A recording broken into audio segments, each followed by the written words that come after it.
For you formed my inmost being. You knit me together in my mother's womb. I praise you, for I am fearfully and wonderfully made.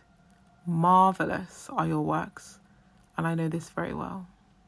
Amen. I know. If your hair is as dry as the Sahara Desert, it's okay. Just watch to the end, because I'm going to help you.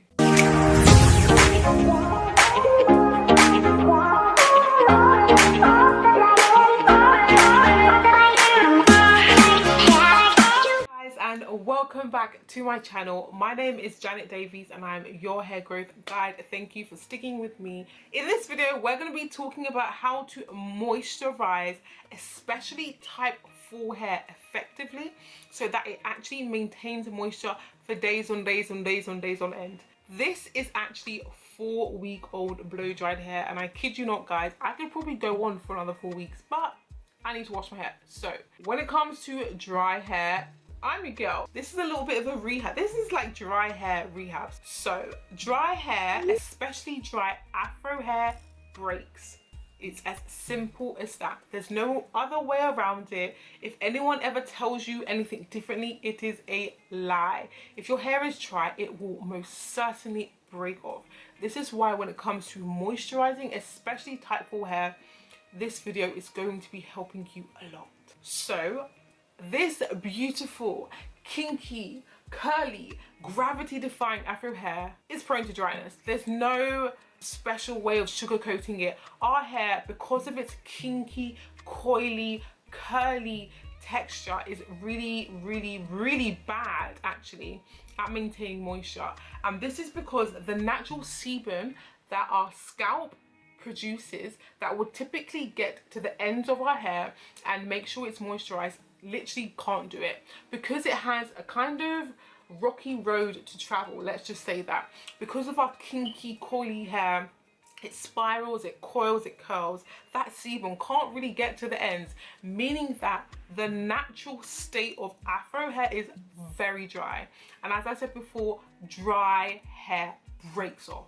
But that is unless we do something about it. How you tackle this problem, and I do mention this a lot in my videos, depends entirely on your hair porosity. And if you don't know what hair porosity is, I would describe it as sort of the personality of your hair. It kind of gives you an indication on what your hair kind of requires and how you can manage it best. So I'll leave a little infographic and I'll kind of talk you how to find out what is your hair porosity and why that matters, especially when it comes to moisturizing it.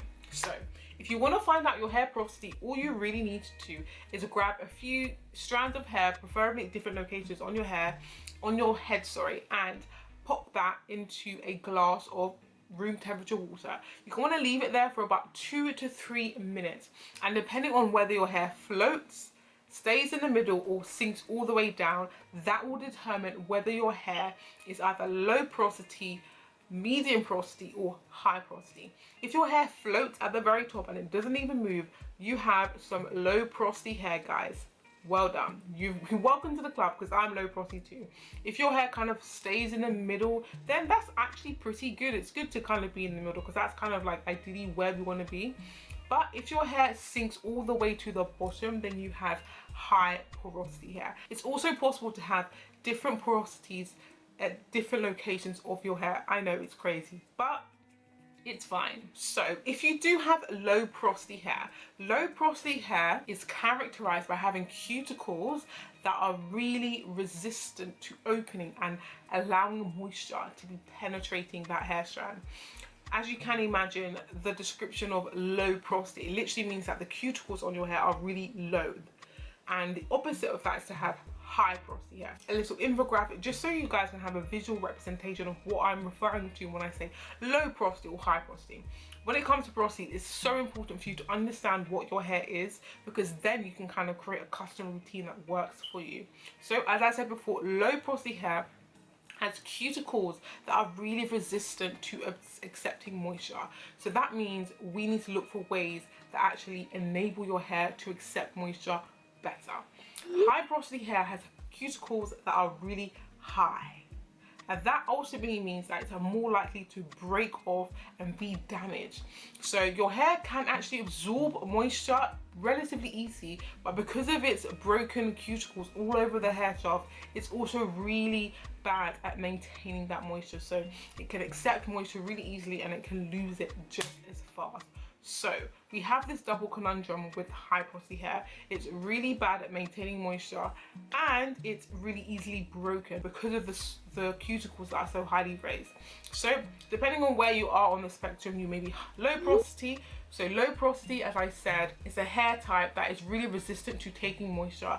High porosity can take moisture really well, but it can lose it just as quickly. So that is the separation between the two. So depending on whether you are low porosity or whether you are high porosity, that will determine how you tackle this dry hair issue that we have within this Afro kinky curly curly situation that we have going on.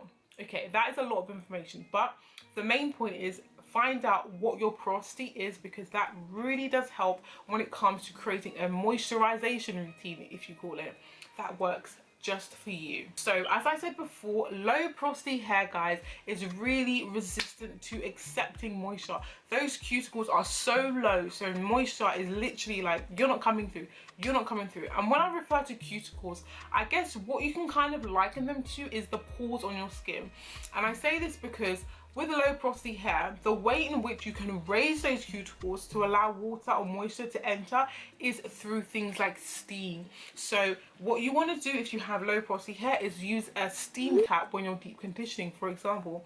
Make sure you sit under the dryer for like about 15-20 minutes, however long you have, because that will really help to open up your cuticles so that your product can penetrate a lot better, okay? And another thing you want to be doing is also, if you don't have time for that, just apply your deep conditioner in the shower, because when you're in the shower, you have all that steam, which is wonderfully great for low porosity hair, because when you have steam, your cuticles are wide open, just like the pores on your skin, so then your hair can accept that moisture so much more easier. Another tip is to also apply your leave-in conditioner straight after the shower, or even in the shower if you can, because again, as I said, your cuticles are so highly raised in that environment, so you want to make the most of it. Of course, my favorites are the ones from Mineral Naturals because they have such great ingredients, including humectants. Humectants are great when it comes to moisturizing Afro type hair, because humectants are a super ingredient that grab moisture from the air and into your hair. So definitely check them out because they're game changer when it comes to especially dry, brittle Afro hair.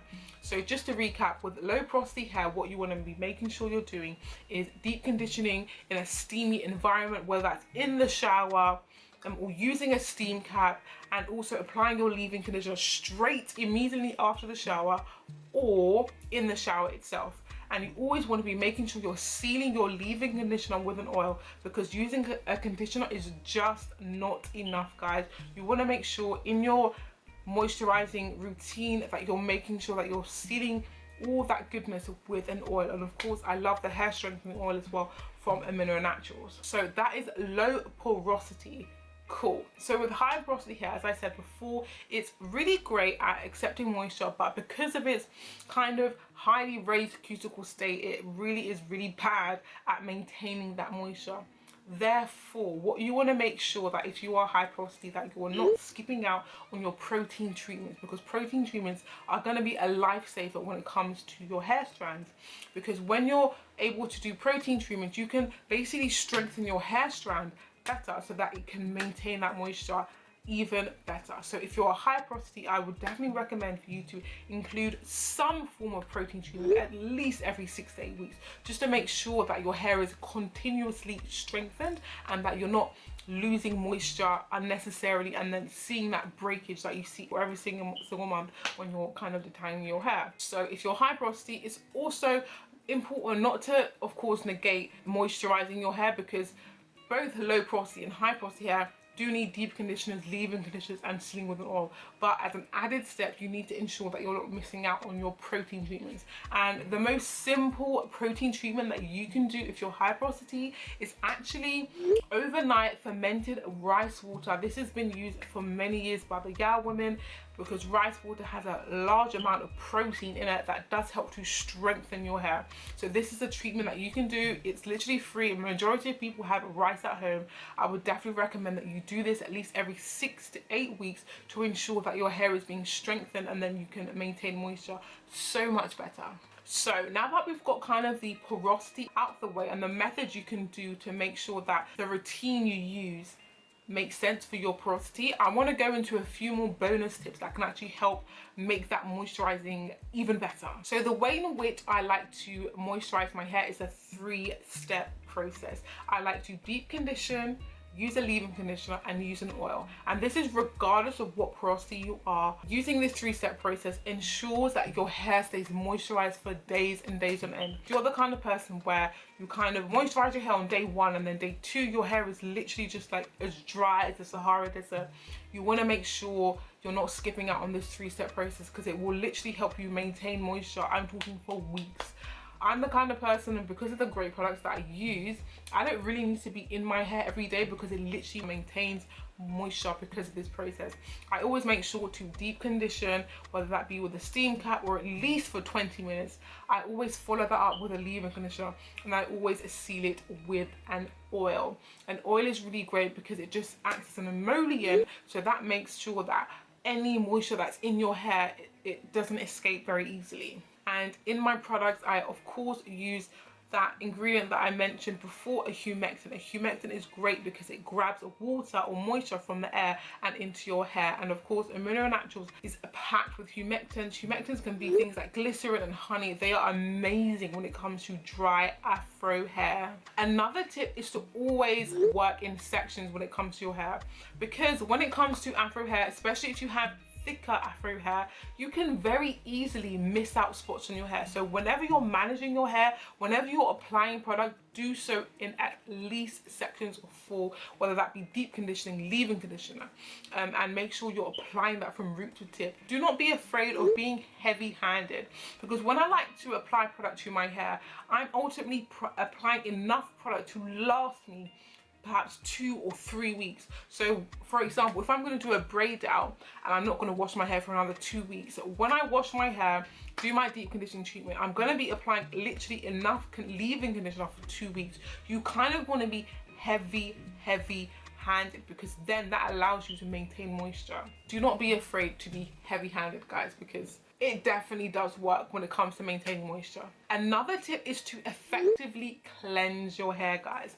Have you ever noticed that you feel like your hair is just incredibly just weighed down and just mushy and all that kind of stuff? It's probably because your hair is so weighed down by so much product because you haven't cleansed it effectively. So I definitely recommend cleansing your hair effectively. And this may seem a bit backwards, like, oh, why do I have to wash my hair so well for it to be moisturized? It's because if you have too much buildup on your hair won't be able to accept any real moisture, and then what will happen is your hair will then become dry and then brittle and then break off. So what you want to be doing is actually effectively cleansing your hair. So you want to be definitely not skipping out on your shampoos. I typically don't co-wash. I typically wash my hair every 2 weeks. I will wash my hair with shampoo because I need to make sure that, especially if I'm going to be applying 2 weeks worth of conditioner, I need to effectively cleanse my hair really well. But obviously you don't want to be using a shampoo that is overly drying, overly all that kind of stuff. The shampoo that I personally love is the shampoo, again, from Mineral Naturals. I only use products from there. My hair loves Mineral Naturals. If you haven't noticed already, yeah, the Mineral Naturals crazy. So the shampoo from there isn't just like your regular smuggler shampoo. It actually definitely helps strengthen your hair. It's infused with so many great Ayurvedic herbs that help to strengthen, repair, and just restore overall hair. And it definitely does help with hair growth, especially if you've lost hair in certain areas. These herbs are really powerful and jam-packed with so many antioxidants and nutrients that are really great for hair. So with that being said, that is actually my last tip. So to recap, how you moisturize your hair depends entirely on your porosity. If you're low porosity, you want to be making sure you're doing so in a steamy environment. If you're high porosity, of course you want to be doing moisturizing treatments, but you do not want to forget on your protein treatments. You also want to be applying your hair in sections applying enough product, and then you wouldn't be washing your hair effectively, cleansing it well so you have a fresh, clean basis to start all over again. Whew, that is a lot of information, and I hope that you've learned at least one or two things. If you definitely have learned something, or if you just have any more tips, definitely comment down below. I love to have a little chat. So yeah, I'll definitely catch you on the next video. I love you guys, and thank you for sticking with me. Bye.